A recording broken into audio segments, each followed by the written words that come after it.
हो दा अनि के गर्नु भयो? ओइ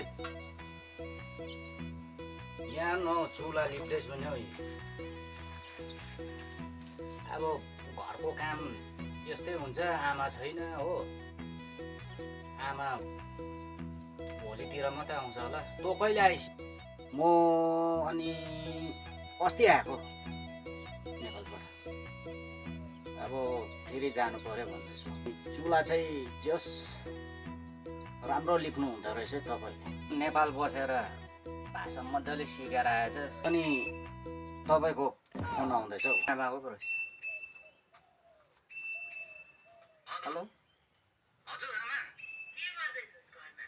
म सानासिनीहरू गर्दैछु नि, अनि यताउता कामहरू गर्दैछु नि। अन्त तँ त नेपाल जस्तो बोल्न थालेछस् त। मार्यौ मार्यौ मार्यौ मार्यौ मलाई